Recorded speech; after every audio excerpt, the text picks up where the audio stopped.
कान में, वर्धमान महान दिन बितरे हमारे। समय सार परमागम की कर्ता कर्म अधिकार की गाथा नंबर 113, 14 और 15, इन पर कल एक व्याख्यान किया था। इन पर तो व्याख्यान हो चुका है, लेकिन इनमें जो जयसेनाचारी कुछ विशेष बात कहते हैं, विशेष बात तो नहीं है, विशेष तरह से। पेज नंबर 183, सबसे नीचे की 3 पंक्तियां, या अनुशीलन में। यद्यपि आचार्य जयसेन ने भी तात्पर्य वृत्ति में आत्मख्याति का ही अनुसरण किया है, तथापि प्रश्नोत्तर के रूप में कुछ नया प्रमेय भी प्रस्तुत किया है, जो इस प्रकार है। प्रश्न: आप बहुधा ऐसा कहते हैं कि शुद्ध निश्चय नय से जीव क्रोध आदि का अकर्ता है और व्यवहार नय से करता है। अब प्रश्न यह है कि जिस प्रकार व्यवहार नय से जीव द्रव्य कर्मों का करता है, उसी प्रकार व्यवहार नय से भाव कर्मों का भी करता है। तो फिर द्रव्य कर्म और भाव कर्म, इन दोनों में एकत्व प्राप्त होगा, क्योंकि दोनों का ही कर्ता आत्मा व्यवहार नय से ही है। तो कहते दो भेद ही क्यों डाले तुमने द्रव्य कर्म और भाव कर्म के? क्योंकि द्रव्य कर्म का कर्ता भी जीव व्यवहार नय से है और भाव कर्म का कर्ता भी जीव व्यवहार नय से है। जब दोनों में एक नय लागू पड़ता है तो दो कर्म बनाने की जरूरत क्या, अकेला कर्म ही रखो और उसमें द्रव्य कर्म और भाव कर्म दोनों गर्भित मान लो। ये वैसा ही प्रश्न है कि जैसा हम कहते हैं कि परद्रव्य में एकत्व, मत्व, कर्तृत्व, भोक्तृत्व ये व्यवहार नय का विषय है, तो आत्मा पर को जानता भी तो इसी नय से है। तो जिस तरह की ये मिथ्यात्व हम और अपराध हैं, ऐसा ही जानना भी मिथ्यात्व और अपराध होना चाहिए। बिल्कुल इसी प्रकार का तर्क अपने मोक्षों में उपस्थित किया जाता है। ये तो आपने बहुत गहराई से देखा है कि जब उन कलशों का पाठ करते हैं और गाथाओं का पाठ करते हैं तो कुंद कुंद की भाषा भी बिल्कुल, यदि ऐसा मानोगे तो ऐसा हो जाएगा, ऐसा मानोगे तो ऐसा हो जाएगा, बिल्कुल गद्य जैसी ही सामने आती है। क्या न्याय शास्त्र जितने लिखे गए हैं, खासकर जो उनमें टीकाएं हैं और विस्तार से जिनमें खंडन मंडन है, वो सब गद्य में लिखे गए हैं। और उसका कारण ये है कि पद्य में ऐसी ताकत नहीं है जो तर्क और युक्तियों के भार को वहन कर सके। वो तो छंद और अलंकारों में तो बहुत मजा आ जाता है उसमें, समझे? किसी का वर्णन करना हो, नायक का, नायिका का, नगर का, तो पद्य बहुत बढ़िया काम करेगा। लेकिन एवं चेद एवं साध, एवं चेद एवं साध, यदि ऐसा मानोगे तो ऐसा हो जाएगा, ऐसा मानोगे तो ऐसा हो जाएगा, इसमें थोड़ी भाषा कमजोर पड़ती है। लेकिन पहले शुरू में तो सब पद्य में ही लिखा गया। उसका सबसे ज़्यादा मजबूत कारण ये है कि ये पहले शास्त्र लिखे ही नहीं जाते थे। भगवान महावीर से लेकर और भूतबली पुष्पदंत ने जब लिखना शुरू किए, उसके पहले 500-600 वर्ष तक एक लिखा ही नहीं गया, है ना। तो आप मानो दिगंबरों को निर्ग्रंथ कहते हैं, श्वेतांबर अपने को निर्ग्रंथ नहीं कहते हैं। क्या? तो निर्ग्रंथ का मतलब ग्रंथ माने परिग्रह, और परिग्रह से रहत तो है ही, लेकिन परिग्रह से रहत तो वे भी अपने को मानते हैं। कहते हैं तुमने 3 चीज़ें रखी, पिछी, कमंडल और शास्त्र। और और हमने 14 उपकरण रखे, बस इतना ही से तो फर्क है। यदि 3 उपकरण के रखते हुए भी आप निर्ग्रंथ हो सकते हो, तो हम 14 जो आवश्यक हैं उनके रखते हुए निर्ग्रंथ क्यों नहीं हो सकते। उनका तर्क ये है कि दिगंबरों के पास शास्त्र नहीं थे, ग्रंथ नहीं थे, इसलिए वे अपने को निर्ग्रंथ कहते हैं। यानी उनने तो भगवान महावीर की वाणी जो मौखिक चली आई ना, उसके आधार पर ही उनका धर्म चला, और हमारे शास्त्र तो पहले से थे। समझा, अर्थ समझा ना, निर्ग्रंथ। और बात ऐसी भी है भी ऐसी, मतलब कि अपने यहाँ पिछी कमंडल तो अनिवार्य है, और वो साधु को खुद ही लेना पड़ता है। ये आजकल जो श्रावक लोग ले लेते हैं वो बात सही नहीं है। क्यों नहीं है सही? कि फिर साधु स्वतंत्र नहीं रहा, कहाँ जाना है उसे। जहाँ वो श्रावक चलेगा ना कमंडल पीछे लेके, उधर ही जाना पड़ेगा। श्रावक चला गया इधर और साधु चला गया इधर, तो बिना पीछे कमंडल के फिर वो क्या करेगा? तो उसे इतना ध्यान तो रहना ही पड़ेगा, कहीं नहीं श्रावक तो वहीं जाएगा जहाँ साधु जाएगा, लेकिन आ रहा पीछे के नहीं। ऐसा विकल्प तो बार बार देखने का आएगा ही ना। क्यों? अपना सामान किसी के साथ हो तो आपको भी ये विकल्प रहता है कि नहीं? तो जो 24 घंटा अपन को जरूरत है, बाथरूम जाना है, कहीं बैठना है, तो किसी से सफाई करनी है, कोई जीव जंतु ना मर जाए, तो वो चीज़ दूसरे के हाथ में कैसे दी जा सकती है? फिर वहाँ बैठना भी संभव नहीं रहेगा। कहीं कहीं तो रास्ता ऐसा होता है कि एकदम बहुत जीव जंतु दिखाई देते हैं, तो वो अपनी पीछे से थोड़ा सा सफाई करके तो वहाँ पैर रख के आगे बढ़ते हैं। तो वो 4 कदम भी बिना पीछे के नहीं चल सकते। और मलमूत्र का भी ऐसा ही है, कभी भी आ सकता है। इसलिए सफाई का साधन भी 24 घंटा उन्हें उनके साथ रहना चाहिए, और वो किसी दूसरे को नहीं दे सकते हैं, पराधीन है। अब शास्त्र ऐसे हैं, मौखिक कितना याद रखें। एक शास्त्र की परमिशन है जो दिन के लिए बहुत आवश्यक होता है, इसलिए वे साधु लोग कोई एक किताब नहीं रखते हैं, अपनी एक डायरी टाइप रखते हैं, और उसमें वो सब नोट कर लेते हैं। क्योंकि इस किताब में जो चीज़ उन्हें चाहिए वो नहीं है, इसमें वो नहीं है, उसमें वो नहीं है, उसमें वो नहीं है। तो जो उनको दैनिक आवश्यक है, प्रतिक्रमणादि, उनका उसमें होता है। जैसे 10 भक्ति वगैरह हैं जो बोलना उनको ज़रूरी है। और भी जो महत्वपूर्ण चीज़ें होती हैं, जैसे समय सार की गाथाएँ वगैरह, वो सब उसमें अपने नोट कर लेते हैं वो। इसलिए जितनी भी ये किताबें मिलती हैं ना, पंचास्तिकाय संग्रह, द्रव्य संग्रह, ये सब संग्रह ग्रंथ हैं, वे उनके बनाए हुए नहीं हैं, वे लेखक नहीं है उसके। उनने अपनी रुचि के अनुसार यहाँ वहाँ जो गाथाएँ प्रचलित थी, जो उनके गुरु ने उन्हें पढ़ाई थी, तो उनने अपने लिए वो संग्रह कर ली थी।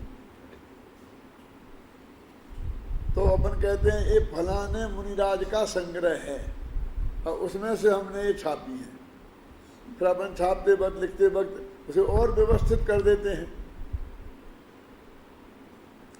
तो बाद में जो ग्रंथ की बात आई ना कि निर्ग्रंथ, तो वो ग्रंथ का ऐसा अर्थ करते हैं। मेरे कहने का मतलब ये है, ग्रंथ माने गांठ भी होती है, ग्रंथि होती है ना, कि जिनके मन में कोई गांठ नहीं है, सीधा सरल व्यवहार है, वे निर्ग्रंथ हैं। तो ये जो गाथाएं वो जयसेनाचार्य की है, वो यही तर्क देते हैं कि जिस नए से व्यवहार से कहा आपने,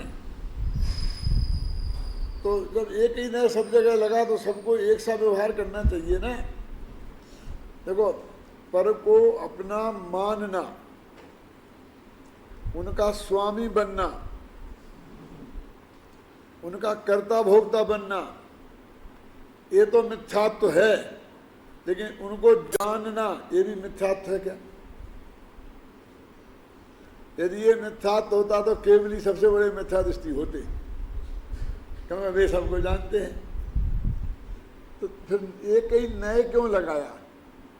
तो कहते हैं 4 में वो नए लगाना की अपेक्षा दूसरी है और जानने में नए लगाने की अपेक्षा दूसरी है, कि वो तन्मय होके नहीं जानते, इसलिए ये अपेक्षा है वहाँ परमात्मा प्रकाश में ये लिखा है। और अथवा कि वो पर आ गया ना, जहाँ पर आ जाए वहाँ व्यवहार लगा दो, पर के साथ कोई संबंध बताया जाए तो वहाँ व्यवहार लगा दो। यदि वो व्यवहार है तो उस व्यवहार से मिथ्यात्व तो नहीं होता। क्या समझे? तो ये जैसा वहाँ लगा ऐसा यहाँ कहते हैं कि एक क्रोध नामक जो कर्म है, जो कार्मांग वर्णा का पुद्गल का बना हुआ है, और एक जो गुस्सा अपन को आता है वो भी क्रोध है।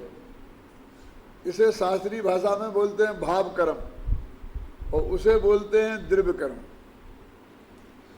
और इन दोनों का कर्ता व्यवहार नय से भगवान आत्मा है, ये शास्त्र में कहा है। वो कहते हैं जब एक ही नय से दोनों का कर्ता है तो अज्ञानी भी, पर का तो अज्ञानी भी करता नहीं है, लेकिन अज्ञानी रागादिक का करता है, ऐसा भेद क्यों डाला? क्या देखो अब प्रश्न क्या आ रहा है, आवाज क्या कह रही?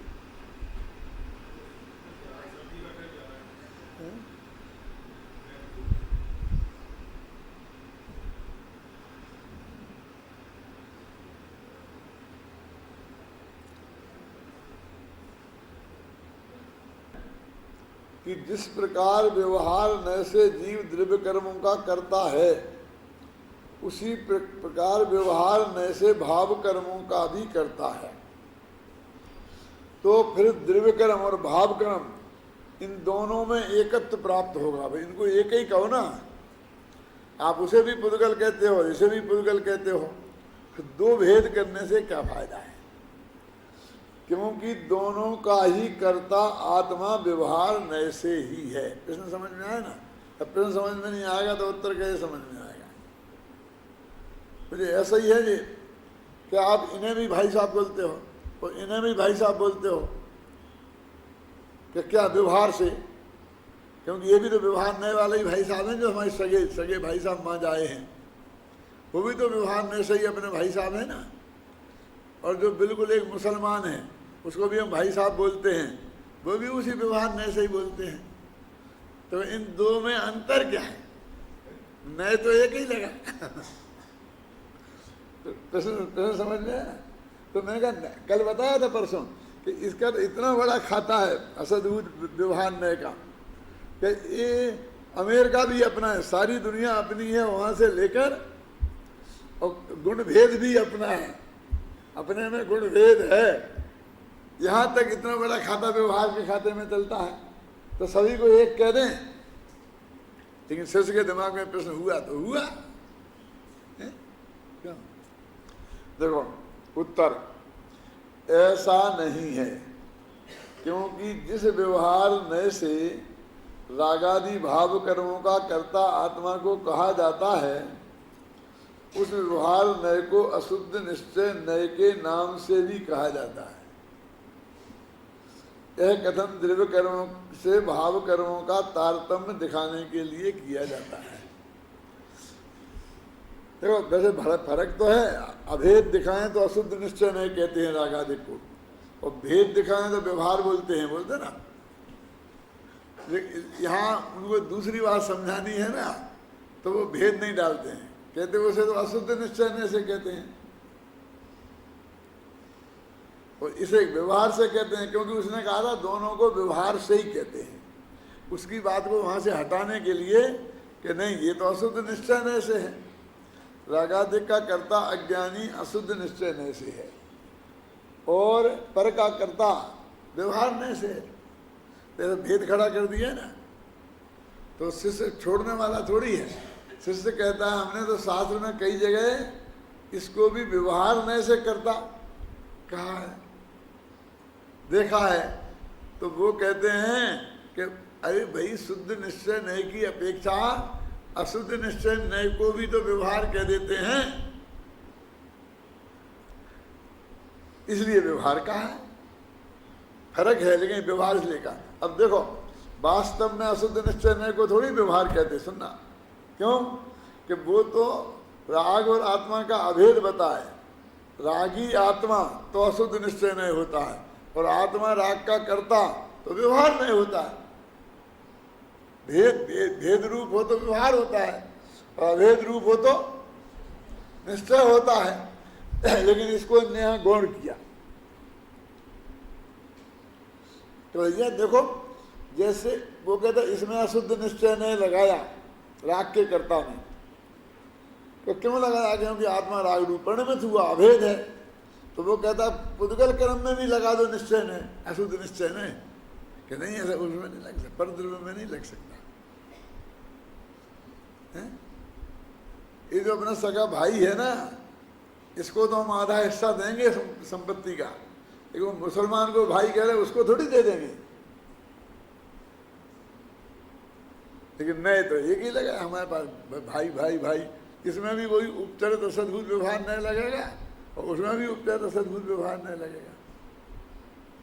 क्यों? स्त्री पुत्र मकान जायदाद रुपया पैसा नंगे देश गांव सारी दुनिया, इतने में एक ही व्यवहार नहीं लगता है ना, उपचरित सद्भुत व्यवहार नहीं। खैर में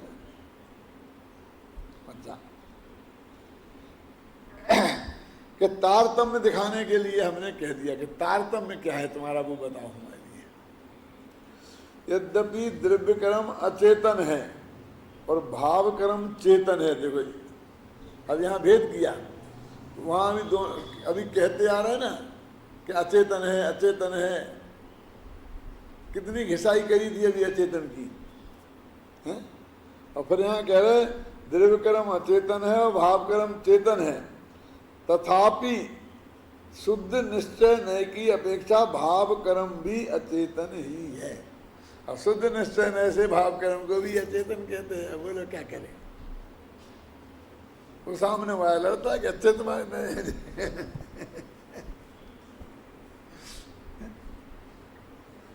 इस कारण अशुद्ध निश्चय नय भी शुद्ध निश्चय नय की अपेक्षा व्यवहार नय ही है।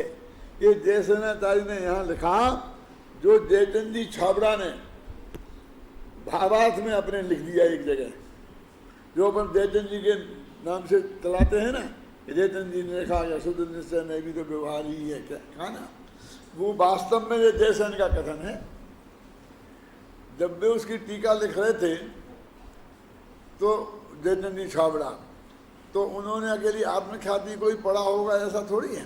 टीका भले ही अकेली आत्मख्याति की लिखी, लेकिन जयसेनाचार्य की तात्पर्य वृत्ति को भी उनने पढ़ा है ना। तो इसमें जो एक नई बात थी वो उनने उसमें डाल दी। अब चूंकि हमने जयसेनाचार्य को नहीं पढ़ा, इसलिए हमारे लिए वो जयचंद जी की हो गई। क्यों? क्या तकलीफ जो आचार्य की थी वह पंडित की हो गई, इसलिए वजन कम हो गया उसका। फिर जो संस्कृत में थी वो हिंदी की हो गई।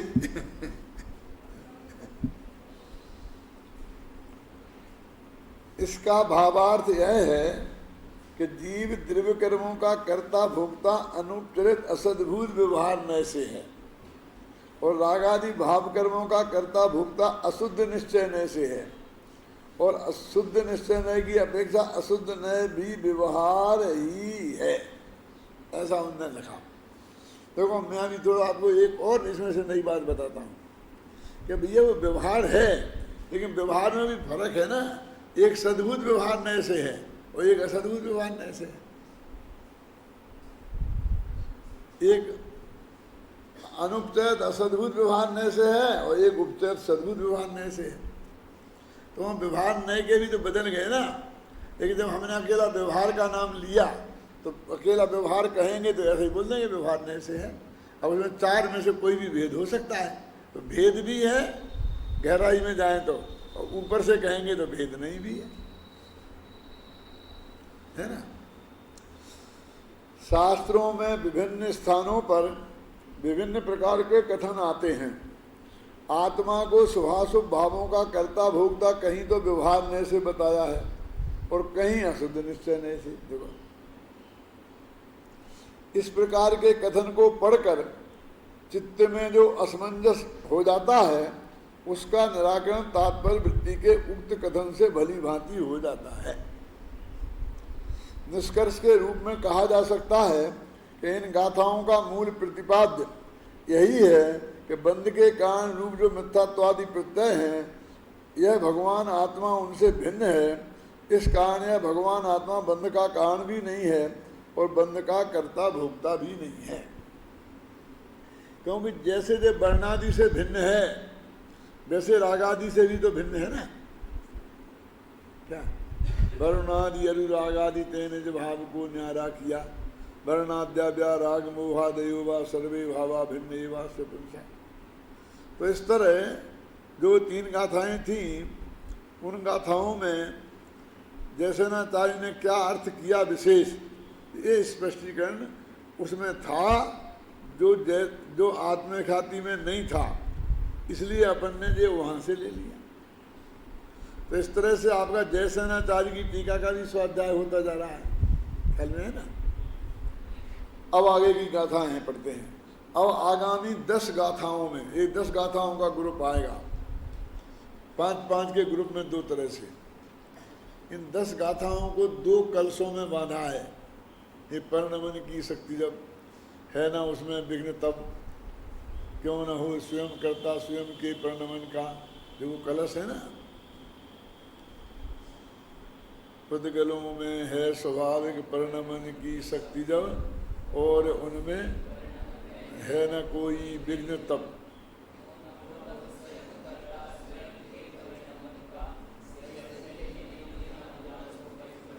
और इसके आगे के कलश में ये लिखा, जब जीव में है स्वयं शक्ति स्वयं के परिणमन की, ऐसा है ना। जब यहाँ पुद्गल में थी, अब उसमें जीव में आ गई। हाँ, पढ़ो।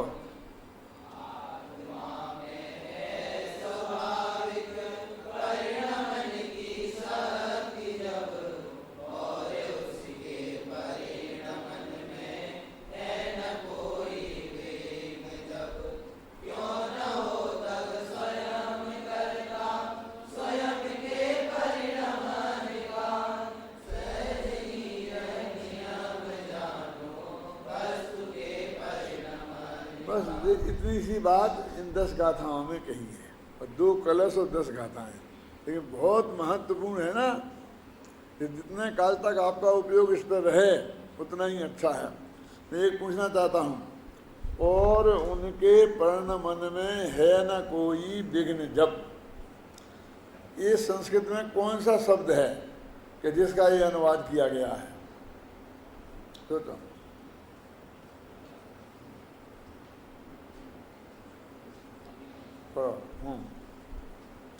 पढ़ो पढ़ो, छंद पढ़ो।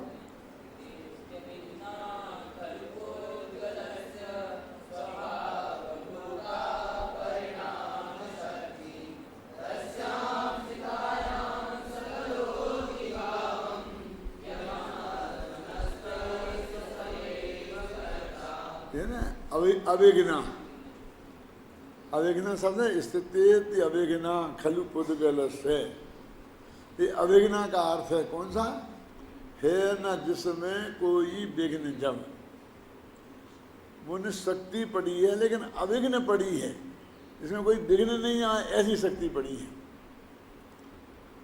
शक्ति होती है लेकिन उसमें विघ्न बहुत आते हैं बहुतों में।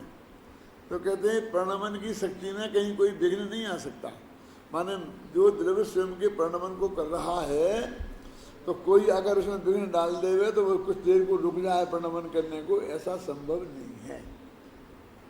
इसका नाम अविघ्ना शक्ति है? देखो ये गाथाएं पढ़ते हैं अपन। देखो जब आगामी गाथाओं में सुयुक्त यह समझाते हैं कि जीव और पुद्गल दोनों ही पदार्थों में परिणाम शक्ति होने से, वो 47 शक्तियां हैं, उनमें एक परिणाम शक्ति है। वे स्वयं ही परिणमनशील हैं, उन्हें स्वयं के परिणमन में पर की अपेक्षा रंच मात्र भी नहीं है। क्यों नहीं है भाई पर की अपेक्षा? तो कहते शक्ति ही उसे कहते हैं जिसमें पर की अपेक्षा ना हो। जिसमें पर की अपेक्षा हो उसे शक्ति नहीं, उसे कमजोरी कहते हैं। क्या कि थोड़ा तुम मेरे को सहारा दे देना, मैं बैठा हूं तो उठना है मुझे, कि लाठी रख लो, तो ये वो कमजोरी की निशानी है कि शक्ति की? तो कहते उसके परिणमन में ऐसी कोई कमजोरी नहीं है। जब 47 शक्तियों का वर्णन किया इसी समय सार में, तो आपने पढ़ा होगा, यदि गहराई से पढ़ा है तो उसमें एक प्रश्न है कि गुरुदेव बार बार कहते हैं ना कि यहाँ जो आत्मा की बात चल रही है वो दृष्टि के विषयभूत आत्मा की बात नहीं है, घबराना नहीं है। तो किसकी है? कि जिसमें अनंत गुण शामिल हैं और उनका निर्मल परिणमन शामिल है। निर्मल पर्याय को शामिल करीने बात से, तो अब पर्याय शामिल है तो वो दृष्टि का विषय तो नहीं रहा निर्मल। तो उनने कहा जब इसने तुमने परिणमन को शामिल कर लिया तो रसशक्तियों में, तो फिर रागादि विकार को भी शामिल कर लो, क्योंकि वो भी तो परिणमन ही है ना, जीव के ही। तो उन्होंने कहा वो नैमित्तिक भाव है, स्वाभाविक परिणमन नैमित्तिक भाव नहीं है। आप समझ रहे ना? नैमित्तिक भाव है तो उसमें तो पर की अपेक्षा लग गई ना, तो समझना। तो वो तो कमजोरी हो गई, शक्ति कहाँ रही? आत्मा की कमजोरी के कारण राग होता है और शक्ति के कारण तो वीतरागता में परिणमित होता है। शक्ति तो वीतरागता रूप परिणमित होने की है और कमजोरी के कारण राग हो जाता है। तो शक्तियों के प्रकरण में कमजोरी को शामिल कैसे किया जा सकता है? तो अब जरा इसमें एक और प्रश्न खड़ा करो, बोलो रमेश जी, लगाओ माथा। कि उसमें कर्म का उदय निमित्त है, क्या है? रागादिक में, और इसमें कर्म का क्षय निमित्त है। केवल ज्ञान हुआ ना, केवल ज्ञान पूर्ण पर्याय, तो कर्म का निमित्त तो रह गया, हो गया ना। तो ये भी कहाँ रहा? ये शक्ति कहाँ रहा? इसे भी कमजोरी मानो। प्रश्न समझ में आया क्या नहीं आया? तो उनने कहा कर्म का क्षय निमित्त है। इसका वास्तविक अर्थ क्या है? क्षय माने क्या होता है? अभाव। तो अभाव निमित्त है ना, अभाव निमित्त है माने निमित्त का अभाव है। समझ? थोड़ा उपयोग सूक्ष्म करो, क्या कह रहा हूं मैं? कर्म का क्षय निमित्त है तो तुम पॉजिटिव बोल रहे हो, वास्तव में तो कर्म का क्षय माने अभाव। तो अभाव निमित्त है ना, तो इसका मतलब निमित्त का अभाव हो गया। इसलिए केवल ज्ञान को नैमित्तिक भाव नहीं कहते, समझ गया? रागादिक को नैमित्तिक भाव कहते हैं, केवल ज्ञान को नहीं कहते हैं। समझ नहीं ना? अच्छा, तो क्यों नहीं साहब? कहना तो ये बिना क्षय के तो होता नहीं है। तो जो पहले समय का केवल ज्ञान हुआ, तो पहले समय में केवल ज्ञान नहीं था और ज्ञानावनी कर्म का उदय था, तो उसका क्षय हो गया दूसरे समय में, तो केवल ज्ञान हो गया। अब तीसरे चौथे समय में अब तो क्षय नहीं हुआ, क्योंकि जो काम पहले समय में ही हो गया द्वितीयाधिक समय में तो नहीं हुआ। क्यों? तो कैसे घटित करोगे? तो वो कहेगा कि नहीं क्षय है ना, कायम है ना वो क्षय जो हुआ था।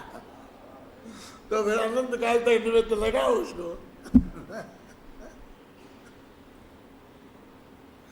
क्या अभावात्मक निमित्त की क्या कीमत है? आज तक अभावात्मक निमित्त को कोई कहा जाता है कि हम ये कहें कि इंदिरा गांधी प्रधानमंत्री बन गई, क्यों बन गई? कि लाल बहादुर शास्त्री मर गए इसलिए बन गई। तो कोई मानेगा एक कारण है, तो लाल बहादुर शास्त्री मर गए इसलिए मैं क्यों नहीं हुआ? मैं शास्त्री था ना। इंदिरा गांधी क्यों हुई? क्या मतलब उसका? किसी तो 1 अरब लोग खड़े हैं, किसी के मरने से कोई होता होगा तो वो ही क्यों? लेकिन फिर भी अभावात्मक निमित्त की चर्चा भी होती है तो हम कह दी, लेकिन उसकी क्या कीमत है? देखो क्या बात चल रही थी अपनी।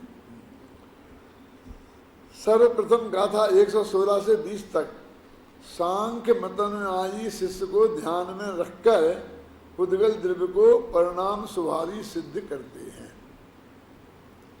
सांख्य मत का अनुयायी शिष्य वहां गुरुदेव उनके सामने बैठा है। किनके? कुंद कुंद के सामने।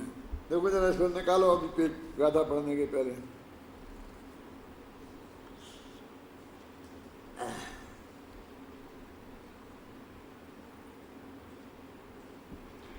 ये है ना, करीब 4 पैरा छोड़ दो, 5वां पैरा पढ़ो। उक्त गाथाओं की उत्थानिका में, उत्थानिका की चर्चा है ना वहाँ, इसलिए उसकी बात कर रहा हूँ। आचार्य अमृतचंद लिखते हैं कि अब सांख्य मतानुयायी शिष्य के प्रति पुद्गल द्रव्य का परिणाम स्वभावत्व सिद्ध करते हैं। अब ये सांख्य मत में क्या है ऐसा? क्या कि पुद्गल को परिणाम, सांख्य मत क्या मानता है कि उनके यहाँ भी एक जो जैसे अपना पुद्गल और जीव है ना, ऐसे उनके यहाँ एक पुरुष और प्रकृति 2 हैं पदार्थ मूल में। वैसे तो 25 हैं, प्रकृति से 24 और हो जाते हैं। प्रकृति तो महान, महान से तन्मात्रा इंद्रियाँ, वो जाने दो, चक्कर में मत पड़ो अपन। तो 2 हैं मुख्य पदार्थ, जैसे अपने जीव और पुद्गल है ना, ऐसे उनका पुरुष और प्रकृति। अब उनके यहाँ पुरुष बिल्कुल अकर्ता है, सर्वथा, और जो कुछ करती है वो सब प्रकृति ही करती है। क्या? जो भी परिवर्तन दिखता है ना, उसकी कर्ता वो प्रकृति है। प्रकृति है मूल में एक है, पर उसमें से 5 तन मात्राएं पैदा हो जाती हैं, फिर इंद्रियां पैदा हो जाती हैं, फिर ये पैदा हो जाती हैं, और 24 बन जाते हैं। ऐसे 25 तत्व होते हैं सांख्य में। अब जो पुरुष को जो अकर्ता मानते हैं ना, कि जो भी आत्मा माने, पुरुष माने आत्मा, अपने आप ही पुरुष माने आत्मा है। पुरुष चिदात्मा अस्ति, पुरुष चिदात्मा लिखा क्या नहीं लिखा पुरुषाधिपाय में? तो उनके यहाँ सर्वथा अकर्ता मानते हैं। अपन ने तो कथनचित माना है, रागादिक का अकर्ता, पर का अकर्ता, और उनके यहाँ सर्वथा मानते हैं। तो कर्म ही सुलावे, कर्म ही जगावे, माने सब प्रकृति करती है, पुरुष कुछ भी नहीं करता।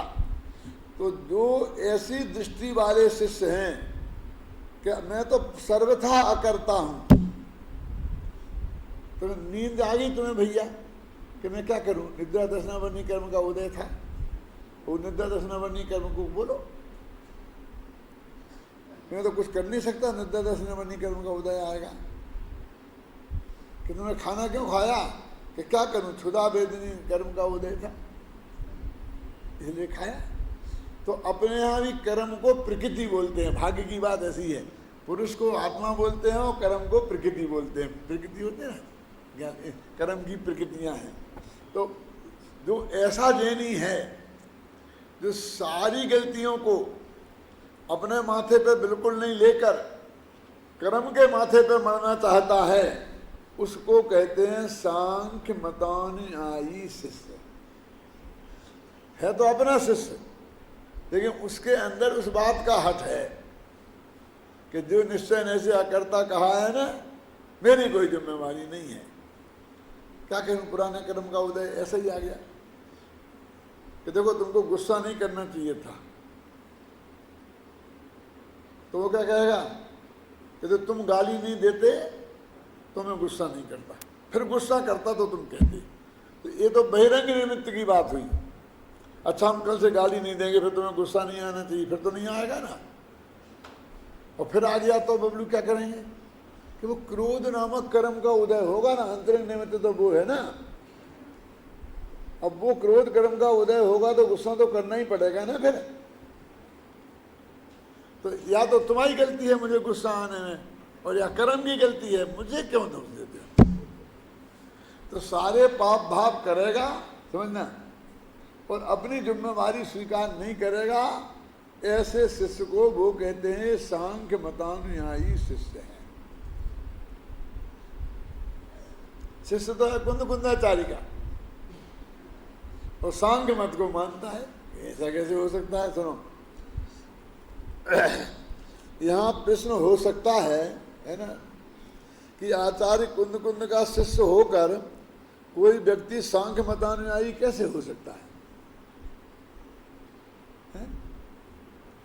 क्योंकि जो सांख्य मत को मानने वाला होगा वह जैनाचार्य का शिष्यत्व कैसे स्वीकार करेगा?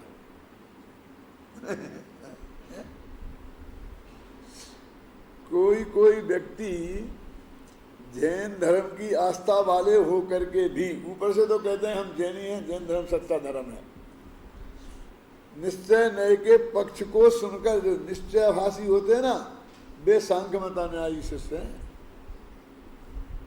जो व्यवहाराभाषी हैं वे बौद्ध मतानुयायी शिष्य हैं।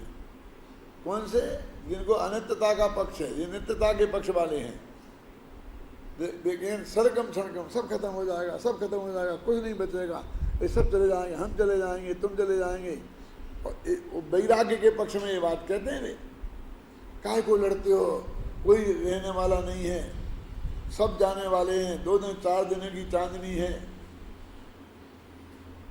तो उनको बोलते हैं बौद्ध मतानुयायी शिष्य। क्यों? सब कहाँ चला जाएगा?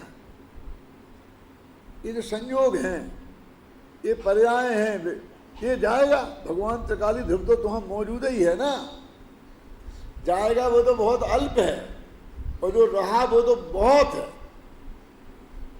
अरबों रुपया तुम्हारे बैंक में जमा है, वे तो सुरक्षित हैं, और जेब कट गई, रो रहा है। कितने की? 200 रुपये थे।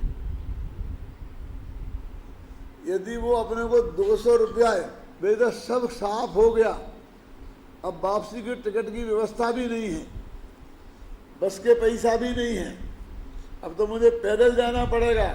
तो वो ऐसे रोता है, समझ गए ना। तो उसको समझाते हैं, मूर्ख चंद, तू अरबोपति है, इस क्षण 200 रुपये के लिए क्या रोता है? उधर तो देखता नहीं है। तो जिसकी द्रव्य पर दृष्टि नहीं है, अकेली पर्याय दृष्टि है, उसने बहुत मतानुयायी नहीं हो। और जो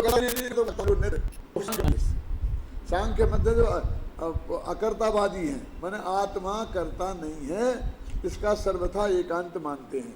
और जैनी कथनचित करता है और कथनचित करता नहीं है, निश्चय नहीं से करता नहीं है, व्यवहार नहीं से करता है। कहेगा सबका, पर का भी, राग का भी, अपने वर्ण मन का भी। और निश्चय ने लगाते जाएंगे तो सबकी भी धीरे धीरे छुट्टी कर देंगे। पहले पर की करेंगे, फिर राग की करेंगे, फिर अपने वर्ण मन में भी इस तरकीब से करेंगे कि करता तो तू ही है, लेकिन फेरफार करता नहीं है। फिर मत बाजार में आता है, तू चाहे कि मैं जैसा चाहूं वैसा होगा, तो ऐसा नहीं हो सकता। तो देखो, कोई व्यक्ति जैन धर्म की आस्था वाले होकर भी निश्चय न्याय के पक्ष को सुनकर उसके एकांत में चढ़ जाते हैं और वस्तु के परिणमन स्वभाव की उपेक्षा कर उसे सर्वथा अपरिणामी मानने लगते हैं। पुरुष को सांख्य लोग अपरिणामी मानते हैं, पुरुष माने आत्मा। तो ऐसे लोग यदि अपने आत्मा को अपरिणामी, बिल्कुल परिणमनशील नहीं है, परिणमन का नाम नहीं आ जाए, घुस ना जाए अंदर में, इसमें अंत के कलश निकालो, कितने कितने मार्मिक हैं, आप पता नहीं है। वो जो है ना 14 कलश एकांत वाले, बहुत मार्मिक हैं। देखो देखो आप कैसे कैसे मूर्ख हैं जैनियों में, वो बताएंगे आपको।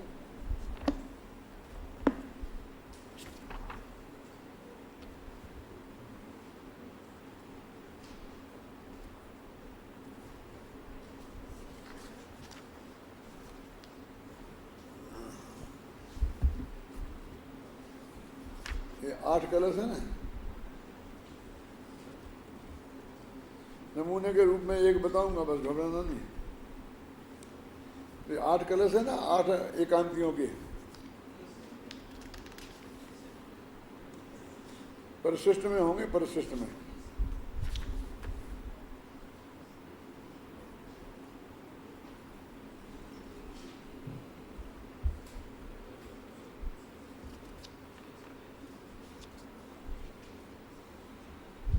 देखो पेज नंबर निकालो 584।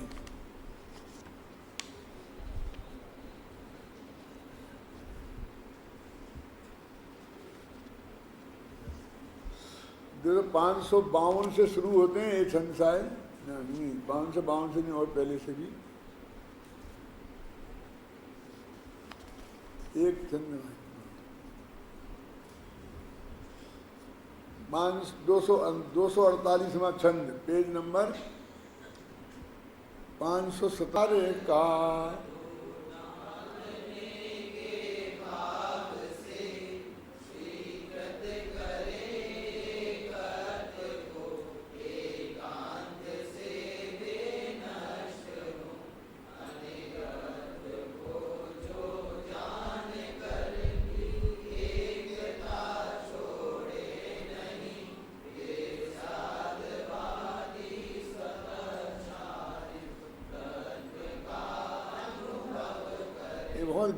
गेयाकार चलता है ना शांति जी।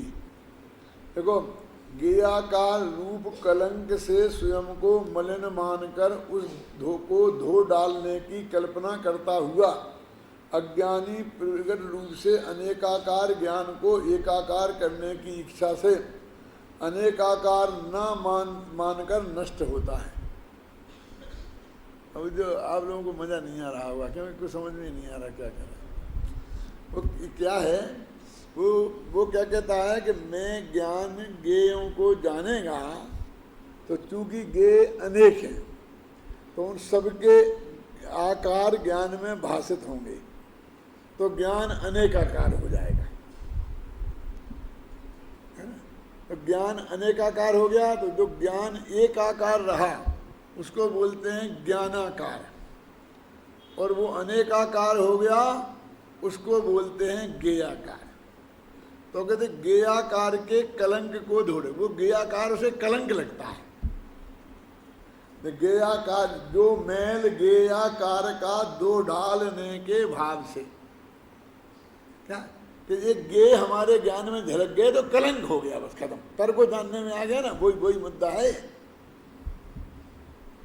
आता है आप लोगों की समझ में। वो कहते हैं हमारे ऊपर पदार्थ हमने जाना तो लेटरिन जानी, तो लेटरिन से हमारा ज्ञान गंदा हो गया। क्यों? गंदी है ना लेटरिन, गंदा क्यों नहीं होगा। जो मैल गेया कार्य को धो डालने के भाव से इसे जाना ही नहीं, और उसको बोलते हैं, ये भाव वाला बोल है कि एकाकार माने भाव का एक पक्ष और अनेक आकार में दूसरा पक्ष। एक बोलते हैं ना, एक है अनेक है, एक अनेक वाला बोल है। तो कहते गेयों को जानने से ज्ञान में जो आकार बनते हैं वो अलग अलग होंगे। हमने तुम्हें जाना तो तुम्हारा आकार हमारे ज्ञान में बना, इन्हें जाना तो इनका आकार बना, खंबे को जाना तो खंबे का आकार बना, तो ज्ञान अनेक आकार रूप से परिणत हो गया। अब बात तो एक ही है, लेकिन ये जिसको जाना उसके नाम से उसका नाम पढ़ा गेयाकार, लेकिन वो जो आकार बना उसमें कच्चा मटेरियल किसका लगा? आत्मा का। तो वो ही आकार जिसमें तुम जानने में आए ज्ञानाकार भी है और गेयाकार भी है। ये तो है अनेकांत। वो एक ये मानता है एकांत से ये गेयाकार ही है, इसलिए हमको गेयाकार बनना ही नहीं है। क्यों? इसलिए हमको गे को जानना ही नहीं है। गेयाकार के मेल को धो डालने के भाव से कुछ गेयों को जानने का निषेध करता है। वो कहते गेयाकार वो उस वक्त हुआ ही नहीं, तेरा ज्ञान तो ज्ञान ही रूप रहा ना, ज्ञान ने अपने स्वभाव को थोड़ी छोड़ दिया। वो कहता जो गे झलकेंगे तो मान लो ज्ञान नष्ट हो गया, ये दर्पण में झलकेंगे सारे पदार्थ तो दर्पण टूट जाएगा, फूट जाएगा। गेय का झलकना उसे मैल लगता है। जो मैल गेयाकार का दो डालने के भाव से, देखो इसे मैल काय का अर्थ किया है बोलो संस्कृत में जो है, छंद पढ़ो, ऊपर की पंक्ति पढ़ो।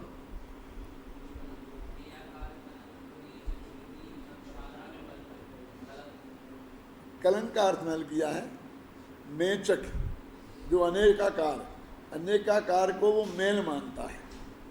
मेचका मेचकत्व आता है ना, मेचक माने अनेकाकार और अमेचक माने एकाकार। तो गेयों को जाना तो गेय के आकार हुआ, तो गेय चूंकि अनंत हैं तो वो अनंत आकार हो गए, इसलिए उसे बोलते हैं अनेकाकार।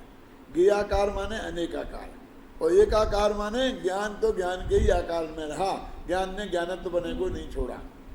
तो उसे ये डर लगता है कि गेय जानने में आएंगे तो मेरा ज्ञान गेयाकार परिणमित हो जाएगा।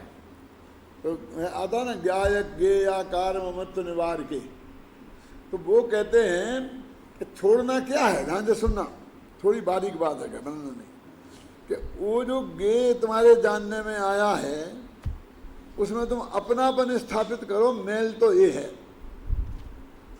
उसे तुम कर्ता भोक्ता बनो, मेल तो ये है।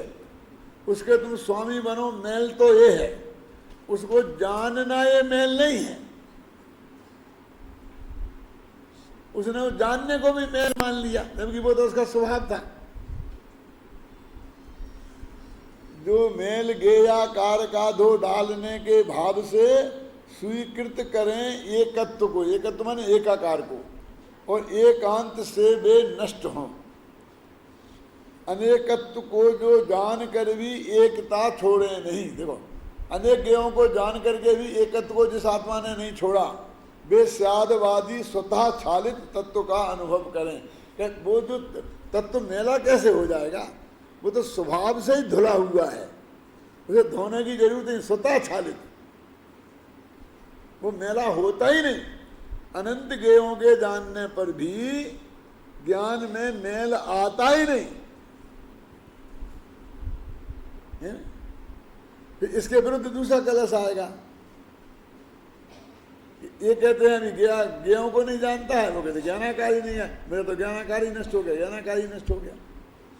तो ये ऐसे 8 कलश हैं और इसमें इतना ही इतना मरम भरा हुआ है, बहुत मार्मिक कलश हैं ये 8, जो हमारे दिमाग घूमते रहते हैं 24 घंटे। क्या देखो अब यहीं आ जाते हैं। इस दोष के भय से कहाँ कहाँ पेज आ गया, कौन सा पेज था भैया बना? हाँ 82 पे आ गए, क्या 81 में 82 में ही है, 86, हाँ 86 बोलो। हाँ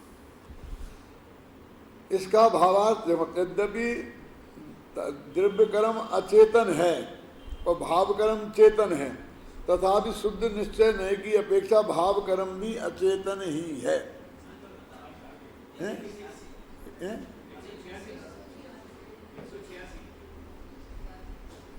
अच्छा अच्छा अच्छा 86, हाँ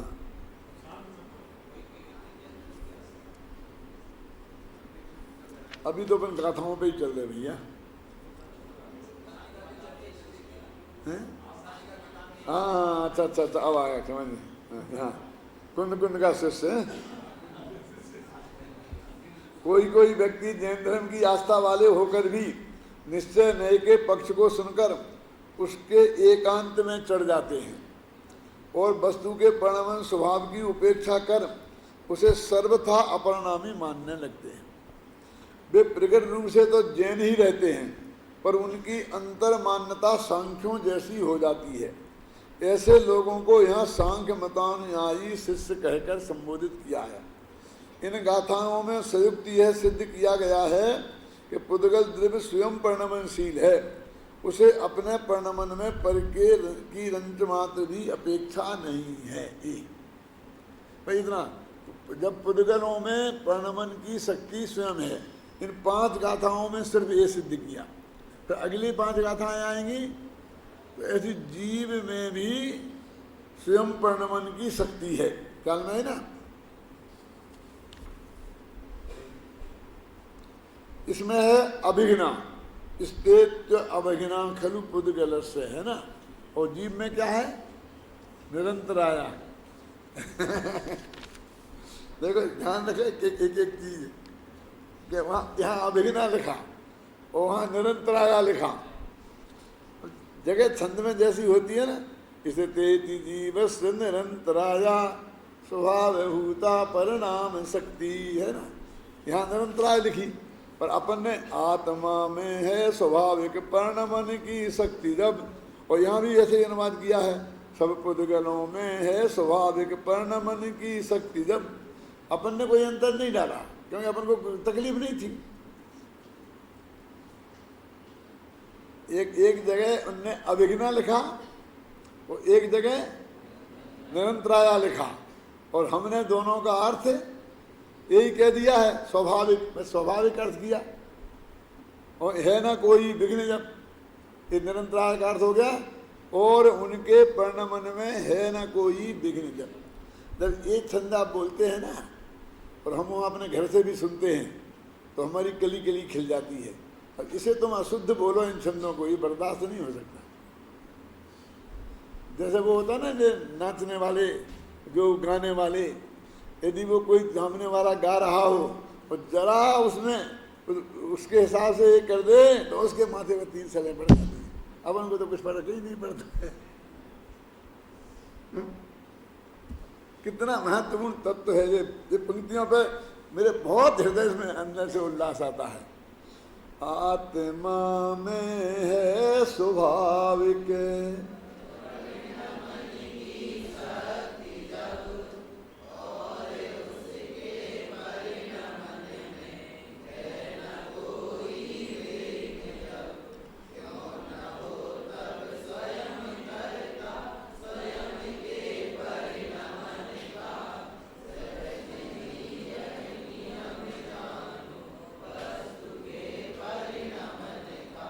ये 2 छंद भी पढ़ते रहो तो जैन धर्म का मर्म तुम्हारे ख्याल में आएगा।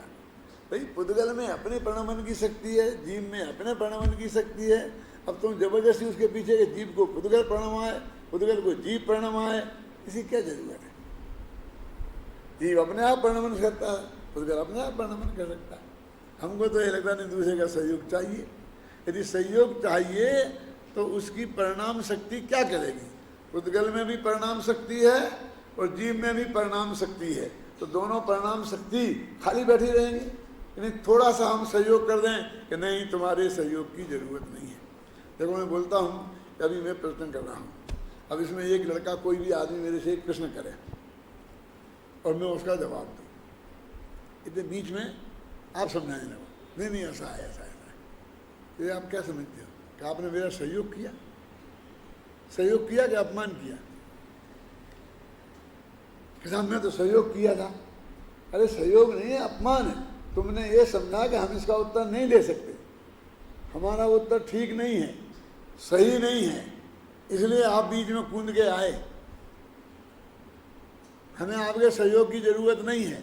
तो जब पुद्गल में अपने परिणमन की शक्ति है और तुम जबरदस्ती हाथ लगाओ उसमें, क्यों बीच में लगाते हो? तुम्हारे सहयोग की जरूरत नहीं है उसे। क्यों? कि वो उसको ये मानते हो आप कि उसमें इस काम को करने की शक्ति नहीं है। आप ऐसा करो कि बुढ़े आदमी को ऐसा हाथ का सहारा देकर चलाओ, उठाओ, फिर पकड़ के ले जाओ, तो वो बहुत खुश होगा, आपको बहुत आशीर्वाद देगा। लेकिन अच्छे 25-30 आदमी के हट्टे कट्टे जवान को उसको क्या भिजे करा, तो फिर क्या करता है? उसको गुस्सा आएगा कि नहीं आएगा? कि मैं चल नहीं सकता, मैं उठ नहीं सकता, आप मेरे को उठने में सहायता कर रहे हो, क्यों? एक बच्चे को खिलाओ तो वो खुश होगा, एक बुढ़े को खिलाओ हाथ से उठा उठा के तो भी खुश होगा, एक हट्टे कट्टे जवान आदमी को भैया क्या करते हो तुम? मैं आप हाथ से उठा के खा नहीं सकता, तुमने मुझे क्या समझाया? तो जब प्रत्येक द्रव्य में अपने परिणमन की शक्ति है तो ये दूसरे द्रव्य का बीच में हस्तक्षेप क्यों हो? एक द्रव्य दूसरे द्रव्य का कर्ता नहीं है, उसके लिए ये दो हैं, ये गाथाएं 10 और ये कलश 2 अत्यंत महत्वपूर्ण हैं हमारे लिए। ये 24 घंटे पाठ करने जैसे हैं।